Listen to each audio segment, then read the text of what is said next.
자, 전체 한번 보고 보겠습니다. 유동화 제도. 자, ABS라는 제도 있고 MBS라는 제도가 있는데요. 우리 부동산은 MBS 제도가 더 중요합니다. 저당 시장의 구도를 약간 설명하고 진도 나가겠습니다.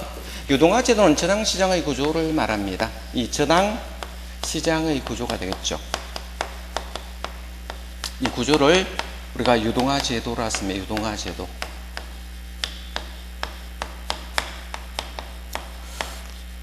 자, 같은 용어고요. 저당 시장은 우리가 1차라는 저당 시장이 있어. 1차라는 저당 시장이 있겠죠.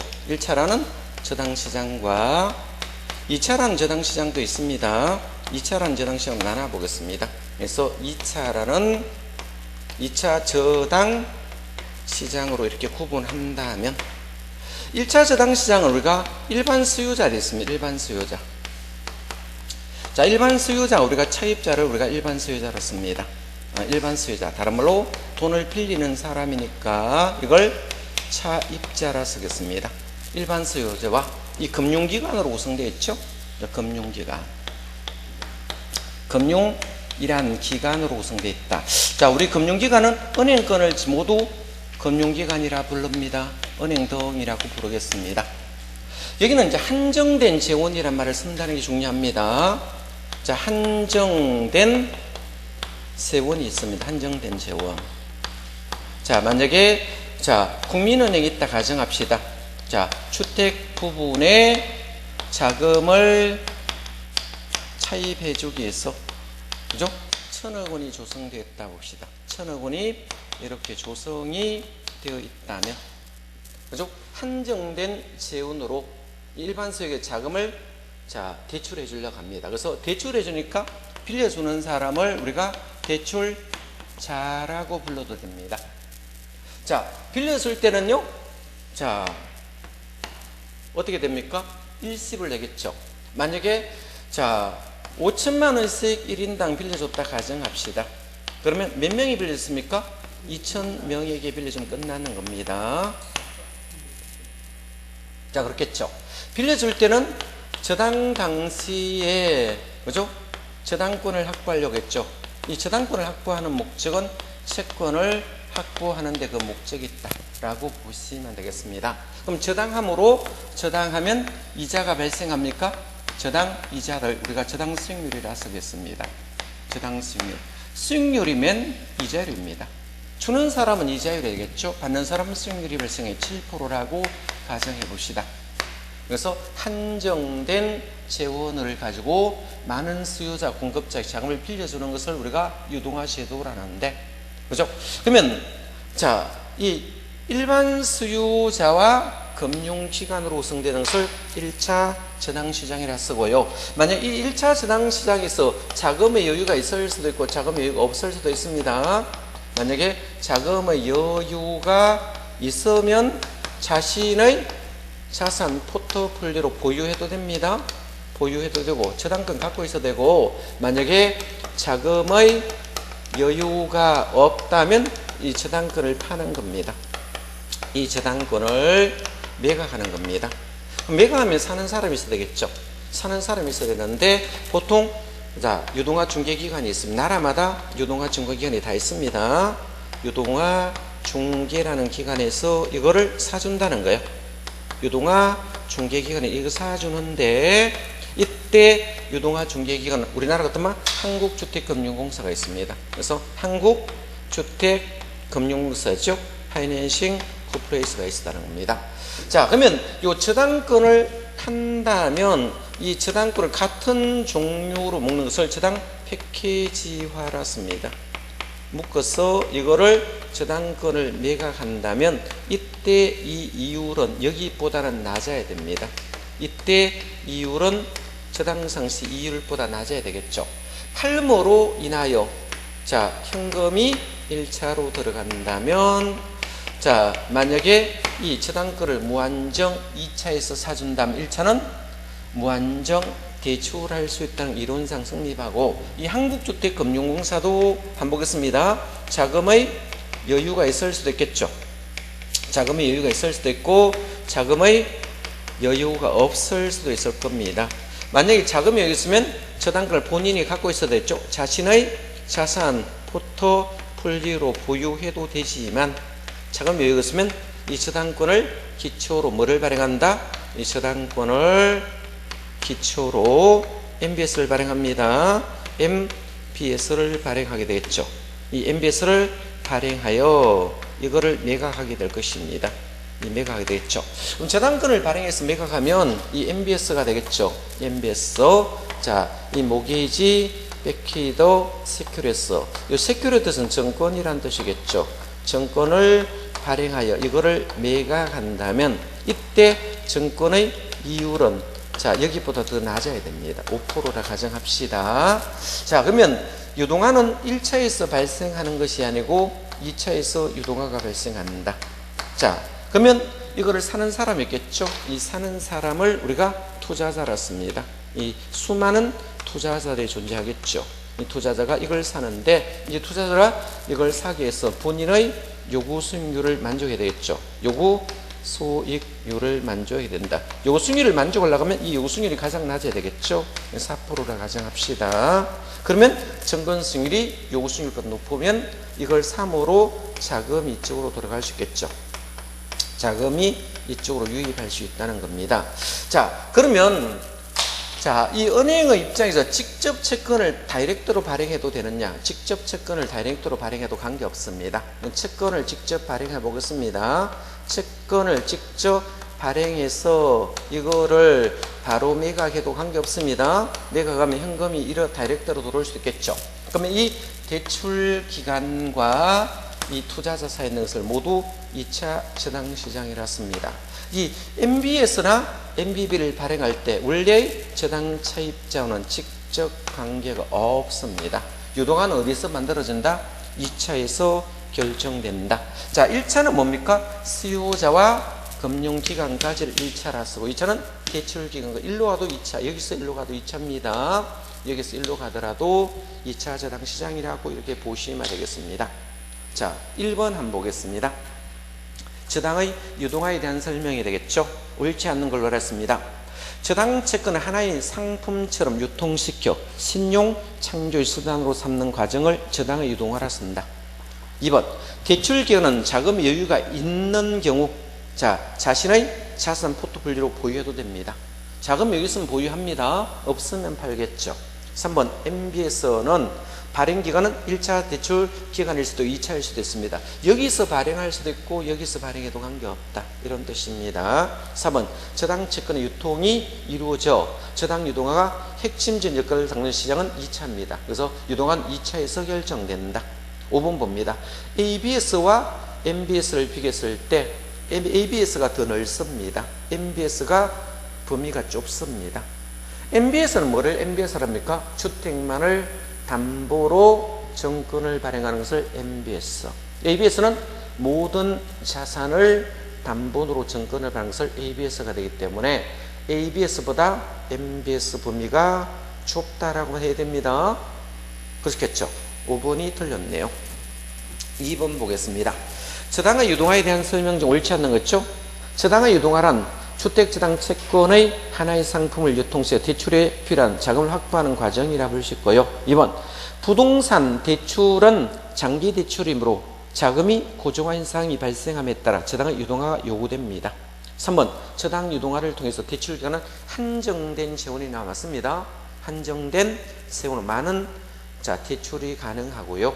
4번 주택 대출 자체가 증가나 저당 차입시 금융 비용도 대출 자체는 증가한다. 저당 차입자 금융 비용도 많이 하니까 즉 사기 대출하니까 비용이 감소합니다. 감소한다. 그래서 상승하여 부작용을 줄여야 됩니다. 없애야 되겠죠. 금융 비용은 줄어듭니다. 이렇게 되면 금융 비용이 감소된다. 4번 틀렸고 주택저당 대출 담보부정권 주택저당 담보정권 MBS입니다. MBS 발행으로 해서 투자는 보다 다양한 포트폴리오 구성이 가능하겠죠. 3번도 안 보겠습니다. 저당의 유동화에 대한 설명 중 틀린 것을 골라냈죠. 1번 저당의 유동화란 저당을 하나의 상품으로 유통시켜 부족한 자금을 조달하는 과정이라 말하셨겠죠. 2번 장기 대출에 따른 자금의 고정화 현상으로 해서 유동성 부족의 문제가 발생함에 따라 저당을 유동한 저당을 팔아먹겠다는 뜻이겠죠. 3번 저당과 유동화를 통해서 금융기관 자기 자금 비율이 증가되며 자 취약한 재무구조 개선이 가능합니다. 자 저당 1차와 2차 시장으로 구분할 수 있는 바 유동화는 2차에서만 발생합니다. 자 1차는 채권 관계 형성합니다. 여기서 1차는 유동화 형성되는 게 아니고 채권 관계 형성하고 2차는 유동화 관계가 형성하겠죠. 유동화의 핵심은 2차 저당 시장이 담당한다. 4번이 틀렸습니다. 자 5번 1차 저당 시장은 자금의 수요전 차입자와 자금 유공자 대출이 이루어져 자 저당 채권이 형성되는 시장이다. 자 볼까요. 자 한 장 넘어가겠습니다. 뭐 똑같은 문제 계속 적어놨거든요. 자 5번 문제 보겠습니다. MBS 발행 효과에 대한 설명입니다. 자 틀린 것을 골라냈죠. 1번 봅니다. 자 주택 수요자에게 안정적 장기 대출을 해줄 가능성이 증가하겠죠. 금융기관은 보유하고 있는 주택담보대출 채권 유동하여 자금을 조달할 수 있고요. 3번 채권 투자자는 안정적 장기 투자를 할 수 있는 기회가 주어집니다.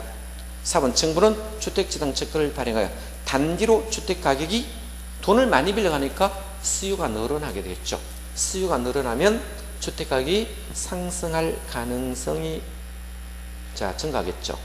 하락하는 게 아니고 뭐다? 상승된다. 유동화로서 자금이 시중에 많이 유통됨으로써 수요가 늘어나니까 주택가격이 올라갑니다. 4번 틀렸고 주택금융 수급불량이 해소되겠죠. 자 6번도 봅니다. 저당시장에 대한 설명 중 옳지 않는 거 있죠. 1차 대출 기관들은 2차 시장에 저당을 팝니다. 파는 매도함으로 신규 대출에 필요한 자금을 확보할 수 있겠죠. 2번 2차 저당시장 1차 저당시장에 원저당이 있습니다. 그죠? 차입자 아무런 관계없다. 그러면 이 발행자가 MB에서는 MBB를 발행했기 때문에 원래 저당 차입자 직접 관계가 없다라고 말을 하는 겁니다. 3번 1차 대출 기관들은 자금 여유가 있는 경우 저당을 자신의 자산포 일부로 보유해도 된다. 그죠? 4번 1차 저당 시장은 저당의 채권 형성이 되는 시장이 되겠죠. 채권이 형성되는 시장을 1차 2차는 자 유동화되는 시장을 2차라 씁니다. 5번에 MBS 발행 수익은 1차 금리보다 낮아야 됩니다. 요 1차 금리가 몇 프로입니까? 여기 7%입니다. 1차 금리가 가장 높고요. 다음이 2차 금리고 다음이 MBS 금리고 그 다음이 요수밀 금리가 됩니다. 그래서 자 이 지문 틀렸죠?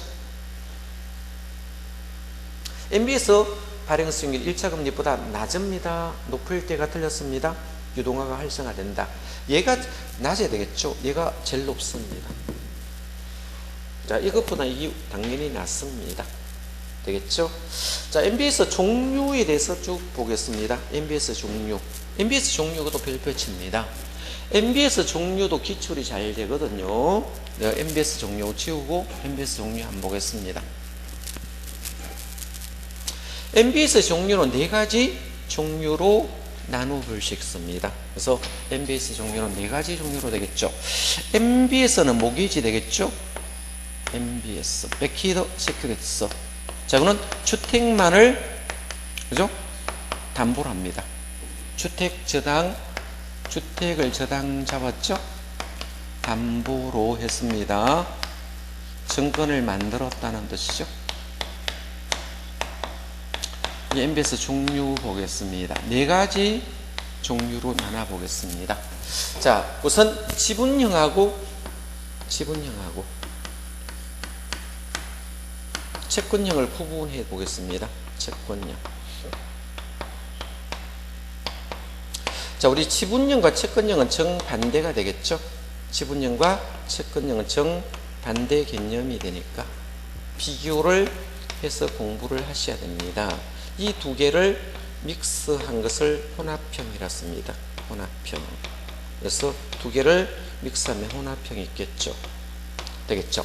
우선 종류 보면 지분형은 가장 대표가 MPTS가 있겠죠. 이걸 이체증권이라 보통 쓰죠. 이체증권 이렇게 부르겠죠. 이체증권 되고 채권형은 MBB가 있겠죠. MBB가 존재합니다. 그래서 저당 채권 주로 쓰겠습니다. 저당 채권이 있겠죠. 저당 채권이 있고, 혼합형은 두 가지겠죠. MP, TB와 CMO 있죠. MP, TB하고 CMO 종류가 있습니다. 써 있겠죠. 이걸 그냥 편의상 직불채권이라 쓰고, 직불채권. 이걸 편의상 다계층이라 쓰겠습니다. 다계층 채권이라 부르겠습니다. 그래서 크게 보면 네 가지 종류고 세 가지, 작게 보면 세 가지 종류로 나눴습니다. 그래서 지분형, 채권형, 혼합형 이렇게 구분할 수 있고요. 자, 그럼 채권형하고 지분형은 반대가 되고 혼합형은 두 개를 짬뽕했다 해서 이걸 혼합형이라고 부릅니다. 시험은 지분형, 채권형을 비교하는 문제가 잘 나와요. 이거 두 개 비교 또 해줘야 되겠죠. 어떤 차이점이나 간단하게만 일단 보겠습니다. 앞에서 우리가 유동화 정도할 때 차입한 금액이 있을 거예요. 차입자가 있었을 거예요. 차입자가. 이 차입자가 있었을 겁니다. 이 차입자가 있는데 어디서 돈을 빌렸습니까? 금융기관으로부터 돈을 빌렸어요. 금융기관으로 돈을 빌렸는데 이 금융기관이 돈이 없으니까 자, 저당권을 매각해 버렸습니다. 저당권을 팔아버렸어요. 자, 어디에 팔습니까? 한국주택금융공사에 팔았죠. 한국주택금융공사에다 팔았어요. 자, 여기 공사에 팔면 한국주택금융공사는 이거를 기초로 하여 MBS를 발행합니다. 자, 그러면 이거를 기초로 이 저당권을 샀는 만침, 이 저당권을 샀는 만침, 자, MPTS라는 증권을 그대로 발행합니다. 이걸 발행해서 또 팔아버려요. 자산으로 보고 아예 매각합니다. 자산으로 아예 통째로 이걸 팔아요. 팔면 누구인데 팝니까? 투자자인데 팔아먹어버립니다. 자, 매각했으니까 자, 어떻게 될까요? 자, 이 저당권이라 해도 되고 소유권이라 해도 됩니다. 이 소유권 또는 문제가 소유권으로 기출된 적도 있고 저당권으로 기출된 적도 있죠. 이 소유권 또는 저당권 같은 용어입니다. 자, 이것하고 자, 처음에 자, 이 다 팔아 먹었으니까 차입자가 매월 원금과 이자를 내면 자동이체되게 여기까지 들어옵니다. 자, 은행에 매월 원금과 자, 이자를 갚아 나갑니다. 이 상환하면 이게 자동이체돼 가지고 이쪽으로 옵니다. 자, 그럼 여기까지 투자자가 원리금을 받을 수 있는 권한이 여기까지 왔습니다. 이것들이 모두 이쪽으로 이전이 되었다는 겁니다. 자, 일로 모두 이전되어 있으므로 만약에 자, 이 차입자가 돈을 안 갚으면 채무 불이행이 되겠죠. 돈을 안 갚는 것을 채무 불이행이 되겠죠. 또 어떤 게 있습니까? 미리 돈 갚는 것을 조기 상환하겠죠. 이런 위험이 다 어디에 있습니까? 투자자 쪽으로 투자자 위험이 아주 커요. 투자자 위험이 아주 크니까 투자는 모두 크다 수익도 크게 요구하게 될 것입니다. 근데 이거를 차입자가 미리 돈을 갚더라도 방할 장치가 없기는 콜방어 자체가 안 되고요. 자, 여기는 팔아먹었습니다. 뭐 한다? 아예 매각을 해버렸어요. 매각한다 이 말이 들어오고요. 여기는 저당권과 MPT에서 같아지므로 초과 담보가 필요 없습니다. 초과 담보를 요하지 않습니다. 뭐기 때문에 지분금융이 되니까. 자, 그러면 중요한 것은 자, 이 저당권과 소유권과 원리금이 모두 어디에 갔다? 투자자에 갔다. 이거 하나라도 기억하셔야 됩니다. 자, 그래서 MPT에서는 T 발음 나니까 투자자 쪽에 모든 것이 다 넘어가 있다 라고 꼭 기억해 주셔야 되고, 여기 반대되는 내용이 채권형입니다. 이 채권형은 처음에 돈을 빌린 사람이 있을 거예요. 처음에 돈을 빌린 차입자가 있을 거예요. 이 차입자가 이 금융기관이 있을 겁니다. 금융기관으로부터 돈을 빌렸어요. 돈을 빌렸습니다. 근데 여기는 자, 한국주택은행은 이거 매각합니까 안 합니까? 안 팔아요. 여기는 매각을 하지 않습니다. 그러면 자, 이 차입자가 매월 원금과 자, 이자 되겠죠? 이자를 여기 상환하면 이 금융기관이란 사람이 우리가 채권을 발행하거든요. 이걸 우리가 채권을 발행하는 이걸 발행자라 씁니다. 발행자. 은행이 이 채권을 직접 발행하기 때문에 발행자가 이 저당권을 갖고 있어요. 발행자가 이 저당권을 갖고 있습니다. 저당권에 대한 소유권을 아예 갖고 있어요. 갖고 있고요. 자, 매월 원금과 이자를 차입자가 갚아 나가면 돈을 누가 받습니까? 원리금 수취권은 누가 갖고 있어요? 이 발행자가 보유하고 있다는 겁니다. 이 발행자가 돈을 빌려주는 사람 되겠죠. 이것이 이 발행자가 모두 갖고 있으므로, 자, 만약에 차입자가 이 돈을 안 갚았죠? 채무 불행할 수도 있습니까? 채무 불행할 수도 있겠죠. 또는 미리 돈 갚는 걸 조기 상환할 수 있겠죠. 이런 위험도 누가 부담합니까? 이런 위험도 이 발행자가 위험을 부담합니다. 그럼 발행자가 위험을 모두 부담시키니까 발행자 쪽의 수익이 좀 큰 겁니다. 투자자는 수익이 없겠죠. 그러면 이 사람들이 계속 차입자에게 돈을 빌려고 돈이 부족하면 은행은, 이 발행자인 은행은 어디 가서 자금을 조달하는가 하면 투자자로부터 채권을 발행하는 겁니다. 뭐를 발행한다? 이 채권을 발행합니다. MBB란 채권을 발행했죠. 이 채권이 뭡니까?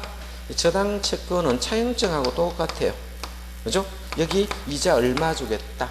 기간 몇 년짜리에 해서 이거를 누구로부터 빌려옵니까? 투자자로부터 돈을 빌려오는 거죠. 그럼 이 투자자는 채권의 수익률을 보고 채권을 사게 되는 거죠. 그죠? 채권의 수익률을 보고 사겠습니다. 만약에 10년짜리 채권이고 금리가 변동이든 고정이든 적어놨을 겁니다. 채권에다가 만약에 고정 이자율 만약에 5% 되면 수익률 좋으니까 은행 넣는 것보다 월등히 나니까 채권을 사는 사람도 있을 거예요.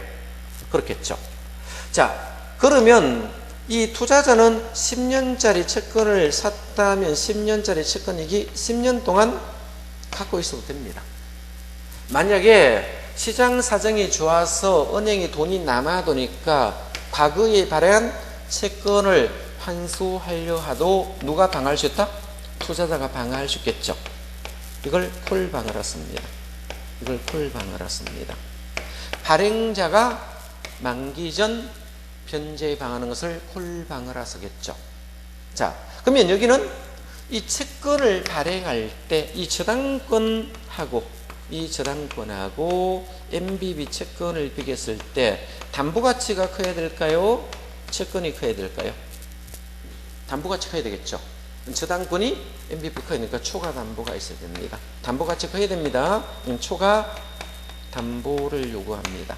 얘는 차입자가 여기 돈을 넣으면 현금 흐름이 바로 연결됐어요, 안 했어요? 여기는 현금 흐름이 연결됐습니까? 안 됐습니까? 현금 흐름이 누구에게? 투자에게 직접 연결됐죠. 직접 연결이 되지만 여기는 투자자에게 차입자 돈 넣으면 현금 흐름이 투자자까지 가요, 안 가요? 안 가겠죠. 현금 흐름이 연결되지 않습니다. 여기는 뭐를 하지 않는다? 매각을 하지 아니하므로. 그러면 투자자 입장은요, 위험이 적고 이 발행기간이 위험이 크니까 수익이 높을까요, 낮을까요? 수익이 낮습니다. 수명은 길까요, 짧을까요? 수명은 길다라고 쓰겠죠. 여기는 조기 상환하면 어떻겠습니까? 수명은 길까 짧을까요? 수명은 짧습니다. 뭐가 짧다? 수명이 짧다. 돈 다 갚으면 정근 수명 끝나버리거든. 수명은 짧고 수명은 여긴 길다라고 말할 수 있다. 이것과 이거는 정반대 개념이 된다 라고 보시면 되고요. 혼합형인 MPTV와 CMO는 발행기간은 공통적으로 뭐가 있습니까? 발행하는 기간은 공통적으로 소유권을 갖고 있죠. 뭐를 갖고 있다? 소유권을 보유하고 있습니다. 그런데 투자자는 뭐를 갖고 있어요? 돈 받겠죠. 투자자가 원금과 이자를 받겠죠. 원리금 상환액이 되겠죠. 원리금 상환액은 누구에게 이전됐습니까? 투자 이전됐겠죠. 투자자가 원리금 상환 갖고 있으니까 채무 불이행 위험이라든지 조기 상환 위험 있습니까? 조기 상환 되겠죠. 조기 상환하는 이런 위험은 다 누구에 있습니까? 투자자 쪽에 있다라고 보시면 됩니다. 그래서 네 가지 종류 되겠죠. 자, 문제 풀면서 하나하나 짚어보겠습니다. 7번 문제 보겠습니다. 자, 틀린 걸로 했습니다. MPT에서 나왔습니다. 지분형 정권 맞겠죠? 지분형 맞습니다. 자, 정권 수익은 기초자산인 주택저당, 채권, 담보물로 현금 흐름에 의존한다. 2번 보겠습니다. MBB 떴습니다. MBB는 다 발행자가 나와야 됩니다. 여긴 투자자 나와요? 안 나와요? 자, 발행자만 나와야 됩니다. MBB 나왔는데 투자자가 너무 조금 틀린다. 자, 그래서 MBB는 발행자의 최초 저당 채권의 집합물의 소유권을 갖습니다. 여기는 발행자가 뭐다? 소유권과 원리금을 다 갖고 있습니다. 투자자가 틀렸습니다. 자, 3번 CMO는 발행자는 주택저당 채권 집합물을 가지고 일정한 가공을 통해서 유형 수익구의 다양한 트렌치 정권을 발행한다. MPTB는 MPTB 혼합형 맞습니다. 자, MBS, C는 상업용입니다. 상업용 MBS란 금융기관이 부여한 상업용 부동산을 자 모기지를 기초자산 이거는 저당 잡아가지고 MBS 발행했다 이 뜻이겠죠. 자, 8번 보겠습니다. 자, 8번 또 틀린 걸 골라냈죠. CMO는 트렌치 증권은 이자리 만기가 다를 수 있습니다. 그죠? 자, 만기를 달리해서 트렌치별로 만들 수 있죠. 자, 이번 MBB는 채권형 정권으로서 발행자는 추가 담보를 제공합니다. 3번 MPT에서는 주기 상환 위험은 투자자가 부담한다. 당연한 말이죠. MPT에서는 뭡니까? 자, 돈을 누가 받습니까? 모두 투자자 보니까 주기 상환 위험 당연히 투자자가 부담합니다. 자, 4번 고정금리 대출을 실행한 대출기관은 금리, 자, 주기 상환은 하락시에 일어납니다. 상승에 틀렸습니다. 금리가 하락시 차입자는 주기 상환액이 낮겠죠. 자, 금리가 시장 계약보다 낮으면 뭡니까? 다른 은행의 빌리가 감당이 낮겠죠. 이걸 주기 상환이라 씁니다. 상승 아니고 하락시 고쳐야 되겠죠. 5번에 2차 저당시는 1차 저당시에 자금을 공급하는 역할을 하겠죠. 자, 9번 또 봅니다. 9번 MBS에 대한 설명 중 틀린 것을 골라냈죠. 자, 1번 CMO는 자 부분 콜방은 됩니다. 장기 투자의 콜방은 실현이 가능하죠. 2번 이때 부분 콜은 제트 트렌치 콜방이 된다 이 말입니다. 2번 MPTB입니다. MPTB의 투자자의 만기 전 변제임은 증가하지 않습니다. 제가 틀렸습니다. 여기 MPTB는 자 여기 볼래요? 만기 전 변제가 뭡니까? 조기 상환 위험을 만기 전 변제라 씁니다. 만기 전 변제나 조기 상환이랑 같은 말입니다. 만기 전 변제는 조기 상환 위험 누구에게 부담시킨다? 투자자에게 증가됩니다. 증가되지 않는다. 틀렸습니다. 자, 2번 정답이네. 세 번째 MBB 있습니다. 관련 위험이 발행기관으로부터 투자에게 이전되지 않으므로 발행기관 입장 위험이 가장 크겠죠. MBB는 모두 뭐다? 발행기관이 모두 보유하고 있기 때문에 자 그렇습니다.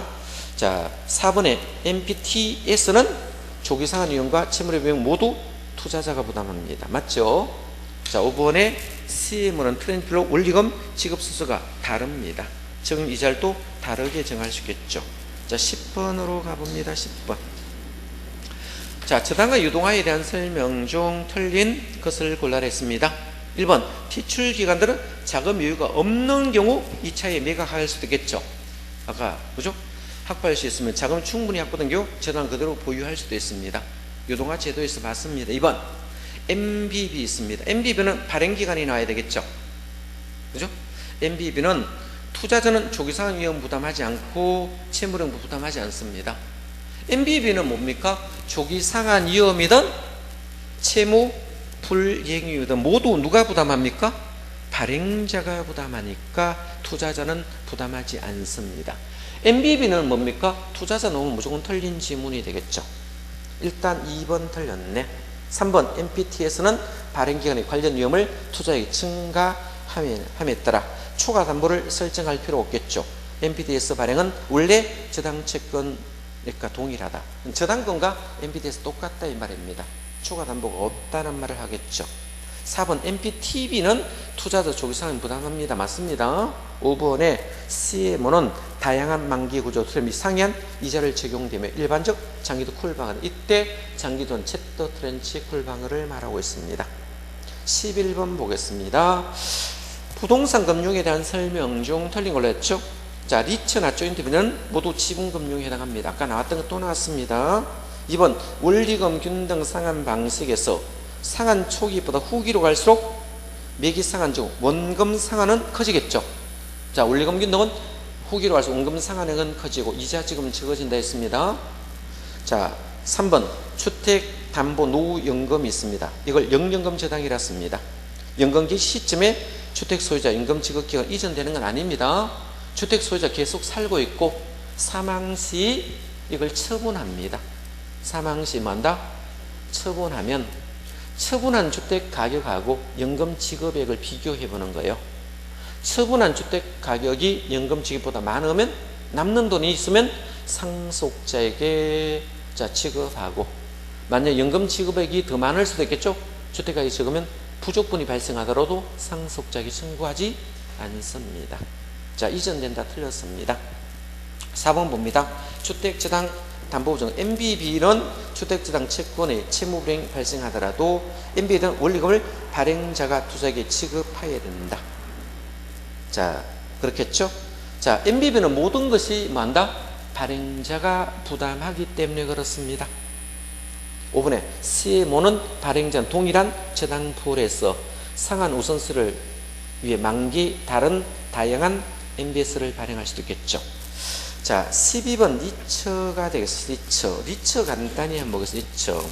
지분형으로서 가장 대표가 이제 리처 있습니다. 우리나라 리처 한 살펴보겠습니다.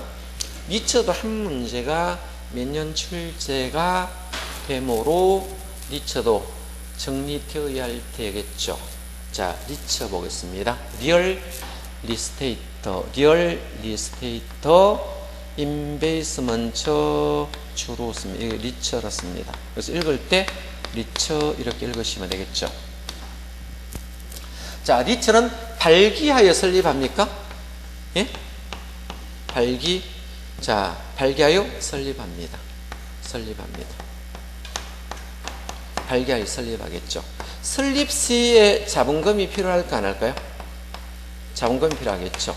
우리나라 리처는 세 가지 나옵니까? 첫 번째는 자기관리 리처 있습니까? 자기관리 리처 있죠. 자기관리 리처 있고, 자, 두 번째가 뭡니까? 위탁관리 리처 있습니까? 위탁관리 리처 있고, 세 번째 기업 구조조정 있죠. 기업 구조 조정이 있습니까? 조정 리처, 이렇게 세 가지 종류가 있습니다. 세 가지 종류로 나누는데, 자, 자기관리 리처는, 자, 요거는 임직원이 있다 했어요, 없다 했어요? 임직원이 상근하죠. 상근하니까 이거는 실체가 있는 회사입니다. 실체 회사입니다. 실체가 있는 회사가 되겠죠. 근데 위탁관리 기업 구조는 임직원이 있습니까? 임직원이 상근하지 않겠죠. 상근 자체가 안 되니까 둘 다 명목회사가 되겠죠. 명목회사라 부릅니다. 자, 설립시 자본금이 지문을 잘 물어요. 자율리처는 얼마 이상 있었습니까? 5억 이상이고, 위탁과 규정은 둘 다 뭡니까? 3억 이상이 됐죠. 설립시 자본금은 3억 이상이고, 자, 6개월이란 생활을 줍니까? 그럼 6개월 이후는, 자, 6개월 이후면 됩니다. 자, 이거 주식에 상장하니까 주식 발행해야 하네요. 자, 주식을 사는 사람 있겠죠. 이 투자자가 있을 겁니다. 이 투자자가 존재하면, 자, 주식을 사니까 지분권을 획득합니다. 지분권 획득이란 말을 쓰겠죠. 획득 이렇게 씁니다. 자, 그러면, 자, 이후에 자본금은 최소한 얼마 이상 돼야 됐습니까? 이거는 70억 이상 돼야 됩니까? 얼마 이상? 70억 이상이 되어야 되고, 얘 밑에 거는 얼마 이상이다? 50억 이상이 됐죠. 자, 그럼 1인상 소유 한도 있습니다. 1인당 소유 한도. 자, 이 1인당 소유 한도를 물었을 때 만약에 자기와 이타는 1인당 주식 소유 한도는 얼마 됐습니까? 소유는 얼마까지 할까? 50%까지 됩니까? 50%를 초과하지 못한다. 최대할 수 있는 게 뭐다? 50%를 초과할 수 없습니다. 50%까지 됩니다. 기업구조는 1인당 소유 한도가 어떻게 했습니까? 1인당 소유는 제한이 있다 없다? 제한이 아예 없습니다. 100% 소유도 관계없죠. 자, 이렇게 되고요. 자, 주식을 발행하면 자금이 이렇게 돌을 것입니다.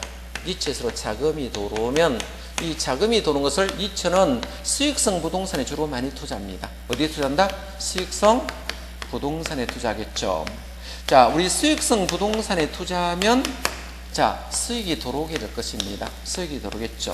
수익이 들어오니까 법은 상법, 이 법이 없으면 상법 적용하시면 됩니다. 상법을 적용하면 되고, 자, 수익성 부동산은 수익이 들어오게 될 것이고, 유가증권에 할 수도 있겠죠. 자, 유가증권의 가장 대표가 뭡니까? 유가증권. 유가증권에 투자할 수 있겠죠. 그럼 유가증권에 투자했을 경우에 MBS를 매수할 수도 있습니까? MBS를 매수할 수도 있고, 자, 만약에 주택 이걸 저당 잡고 담보 대출할 수 있어요? 담보로 대출할 수도 있겠죠. 이 대출하면 이자가 들어올 수도 있습니다. 이자가 들어오면 여기는 뭐다? 배당하는 데 그 목적이 있습니까? 배당에 그 목적이 있는데 얼마 이상 배당되어 들어있습니까? 100분의 90 이상 배당하도록 되어 있습니다. 이렇게 배당을 하는데 그 목적이 있다. 자, 문제 한번 풀면서 한번 살펴보겠습니다. 자, 12번 보겠습니다. 12번. 자, 부동산 투자에 대한 설명 중 틀린 거 있죠? 부동산 투자의 사람, 주식을 발행하거나 다수의 투자 자금을 모집하여 부동산 등의 투자에 발행할 수 있는 수익을 투자에 배당한다. 자, 이거는 투자자는 주식 샀으니까 직접 투자입니까? 간접 투자입니까? 간접 투자다. 니체에서가 직접 투자했겠죠. 그래서 1번은 맞습니다. 2번. 부동산 투자에서는 투자자는 자, 투자 원금 손실 가능성이 부담됩니다. 너무 높게 사면 원금 까먹을 수도 있겠죠. 자, 부동산 직접 투자에 비해서 경지점 시 원금 횟수가 상대로 용이하겠죠. 이거는 빨리 팔 수 있잖아요. 그죠? 3번. 자기관리 부동산 투자는 상권 임직원을 두고 직접 투자 관리 운영합니다. 이건 실체 회사입니다. 명목 회사 아닙니다. 자, 목록 회사 아니고 실체가 있는 실체형의 회사이다. 3번 틀렸고, 위탁관리 부동산 투자에서는 본점에 지점을 설치할 수 없겠죠. 임직원이 없으니까 지점을 설치할 수 없습니다. 직원을 구하거나 상권 임직원이 둘 수 없습니다. 5번 위탁관리 부동산 투자회사 및 기업구성 투자자는 별도의 자산관리 투자 운영 관리 업무를 담당하면 되겠죠. 자, 13번 한번 보겠습니다. 자, 요 기출 작년에 나왔던 기출 문제 매년 여기서 한 문제 정도는 옵니다. 자기관리 부동산 투자에서는 설립 자본 5억 맞죠? 설립시 자본 5억 이상으로 한다. 위탁관리 기준은 자본금 3억 이상으로 합니다. 자, 공인중개사 해당분 5년 이상 종사한 사람은 자기관리 부동산의 전문 인력이 될 수 있습니다. 자, 3번 위탁관리 부동산에서는 본점에 지점을 둘 수 없습니다. 자, 5번에 부동산 투자는 현물 출자 시 설립이 가능하다 틀렸습니다. 현물 출자는 영업인가 후에만 됩니다. 영업인가 전에는 현물 출자할 수 없습니다. 자, 현물 출자는 언제 한다? 영업인가 후에만 합니다. 전에는 할 수 없습니다. 영업인가 전에 한다. 이거 틀렸습니다. 설립시는 영업인가 증언이거든요. 영업인가 후에 해야 됩니다. 자, 쭉 봅니다. 14번 봅니다. 14번. 14번은 답이 없어요. 다 맞습니다. 답이 없는 질문이에요. 자, 부동산 투자에서에 대한 설명 틀림이 있습니다. 자, 소액 잡으로 부동산 일부를 지분의 형태로 보유하고 있음에 따라 소액 투자에게 투자 기회를 확대할 수 있겠죠. 2번. 실체형 회사인 자기관리 투자에서는 법인세 감면 혜택 없고 명목에서는 위탁에서는 법인세 감면 있습니다. 3번. 자기관리 부동산에서는 자산 전문 인력 포함한 임직원 상권 두고 자산의 투자 운영 직접 수행하는 회사 맞죠?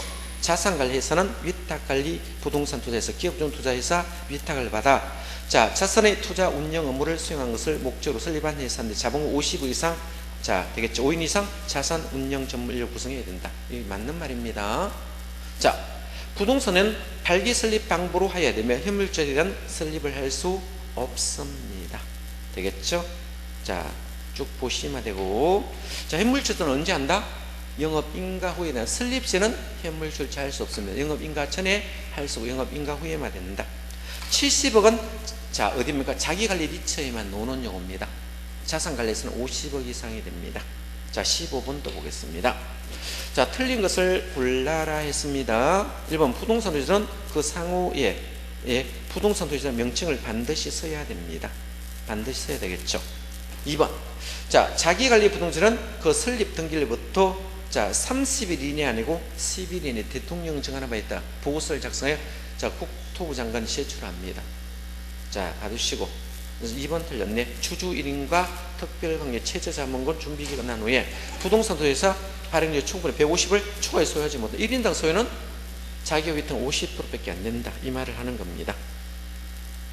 4번에 부동산 투자에는 영업인가 받거나 등록을 하고 최저자문권 이상을 갖추기 전에 현물주자 받는 방식으로 신주를 발행할 수 없습니다. 영업인가 후에만 현물주자 됩니다. 전에는 안 됩니다. 자, 5번에 국장은 부동산 회사가 정당한 사유 없이 증권시장에 상장을 이행하지 않은 경우 기간을 정해 상장을 명할 수 있으며 상장을 명하여 미리 금융위원회에 의견을 드려야 됩니다. 자, 16번도 한번 보겠습니다. 16번. 자, 이체에 대한 설명 틀린 거 있습니다. 자기관리 부동산 투자에서는 설립자본과 아까 5억 맞습니다. 연금인가 받아 6개월이 지난 경우는 자, 자산이 뭐다? 70억 이상. 위탁은 아까 50억 이상 맞습니다. 2번 위탁관리 부동산은 명목회사입니다. 임직원이 고용할 수 없으며 자산관리 운영 별도 자산관리에 위탁해야 됩니다. 3번 부동산 투자는 영업인가 받거나 등록을 하고 최저장고 이상 갖춰야 되겠죠. 현물투자 신주를 발행할 수 있는 현물을 부동산 한정하는지 않습니다. 부동산 한정하지 않는다면 부동산 되겠죠. 지상권, 임차권, 신탁소유권 등등 뭐 소유권진 등기증권 많습니다. 대토도 있고 많이 있어요. 자, 자기관리 부동산의 영업인가 후 6월 경과 5명 이상의 자산을 5명 확보하면 되고요. 자, 5번에 주주 1인과 특별관계는 최저 자본금 준비 끝난 후 자, 투자회사는 발행 총수에 한 사람이 얼마를 소유할 수 있다? 50%까지 소유할 수 있다. 50%를 추가할 수 없습니다. 그렇겠죠. 자, 넘어갑니다. 18번 봅니다. 같은 문제 너무 많이 적어놨죠. 자, 18번 보면 자, 부동산 도시사에 대한 설명 틀려 있습니까? 자기관리 부동산 도시 설립 자본금 아까 5억 맞죠? 위탁관리는 기업구조는 3억 맞습니다. 2번 부동산은 영업인가 받거나 등록을 하고 최저자본 이상을 갖추기 전에 현물주차 신주 발행할 수 없습니다. 3번 부동산 투자에서는 영업인가 받거나 등록받은 날 2년입니다. 자, 2년 이내에 발행한 주식의 30%는 일반에 청약이 되어야 됩니다. 자, 2년으로 바꿔주시기 바라고요. 주주 1인과 특별관계자는 최저자본금 준비가 끝난 후에 발행 주식 총수의 50% 초과에 소유하지 못한다. 그죠? 자, 받으시고 자, 19번으로 가보겠습니다. 자, 19번 요것도 기출 문제입니다. 부동산에서 관련 설명 틀리겠죠?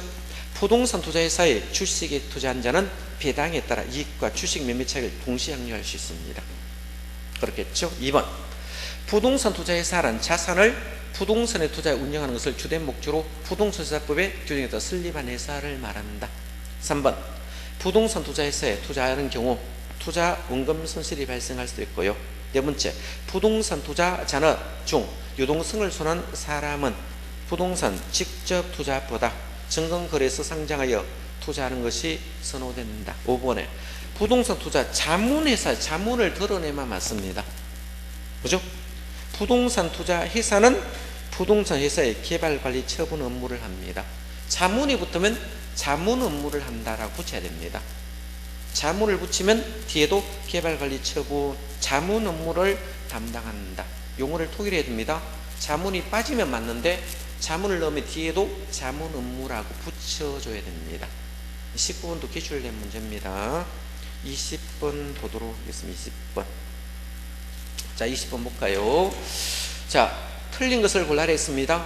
부동산 투자자는 주식을 발행하나 다수의 소액 투자자로 자금을 모집하여 부동산 관련 증권 등에 투자하여 얻을 수익을 배당하는 간접 투자 상품 맞습니다. 부동산 투자는 영업인가 받거나 등록을 하고 자, 최저자본 이상 갖추기 전에 현물주차 신주 발행할 수 없겠죠. 이건 영업인가 후에만 됩니다. 자, 차입자금 및 사채 발행 원칙적으로 자기자본 2배, 주주효율 10배까지 가능하겠죠. 부동산 투자에서는 최저자본 준비 끝난 후 매 분기 말 현재 총자산 100분 후 80 이상 부동산 유가 증권 관련된 부동산 70% 이상이 된다. 5번에 위탁관리 부동산 투자에서는 본점에 지점을 설치할 수 없으며 상권 임직원을 둘 수 없습니다. 있다가 아니고 없다. 이건 명목회사니까 그렇습니다. 21번도 봅니다. 아까 나왔던 질문 또 나왔네. 자, 틀린 거 있습니까? 자기관리 부동산 투자에서는 설립시장 5억이고 위탁 기준은 3억이다. 이거 자주 나오겠죠? 자, 투자해서 영업인가 등록한다. 이거는 아까 어때요? 2년이라는 숫자 나왔죠? 2년 나왔잖아. 2년 이내 발행하는 총수 30% 청약에 일반 청약에 제공합니다. 나왔던 거 또 나왔네. 3번 영업인가 받거나 등록한다. 6거리 경과 하면 자기관리는 70 이상 확보해야 되고 4번에 부동산 투자에서는 부동산을 취득한 5년 범위 내에서 대통령의 견해에 처분 금지됩니다. 근데 대통령 가면 다 1년 1년으로 바뀌어 있습니다. 국내도 1년, 국외도 1년 바뀌어 있습니다. 되겠죠? 영업인가 받거나 등록을 한 날부터 6월이 경과한 후 위탁관리부는 자본금 50억 이상 되면 된다. 자, 넘어가면 되겠죠? 자, 23번 가보겠습니다. 23번 보겠습니다. 자, 부동산 투자회사에 대한 설명 중 옳은 것을 골라냈죠? 자, 1번 봅니다. 위탁관리 부동산 투자에서는 본점에 지점을 설치할 수 있으며 이렇게 나왔네요. 이건 자기관리 설명입니다. 그죠? 직원을 고용하고 상권 임원을 고용하는 것은 자기관리 리츠에 대한 설명입니다. 자, 1번 위탁이 아니고 자기관리 고쳐야 되겠죠. 2번 기업 구조용 부동산 투자는 상법상 실제예산에게도 자기관리 리츠가 돼야 됩니다. 자, 실체회사다. 그죠? 주식회사, 자, 자산 운영 전문 인력을 두고 자산 투자원 직접 주식을 배분하는 것은 자기관리 리츠에 대한 설명입니다. 3번 자기관리 부동산 투자에서는 자산 전문 인력을 포함한 임직원 상권으로 두고 자산의 투자 운영을 직접 수행하는 회사를 말한다. 이게 3번이 맞죠? 4번 기업 구정 부동산은 설립 자본금은 아까 3억이라 했죠? 설립시는 3억 10억 아닙니다. 자기관리 부동산은 설립시는 뭐다? 5억 이상으로 한다. 자, 앞에 거 틀렸네. 5번에 위탁관리 부동산 투자는 경우 주주 1인과 특별방위는 발행 총수의 얼마를 초과할 수 없다? 50%를 초과할 수 없습니다. 조금 쉬었다 하도록 하겠습니다.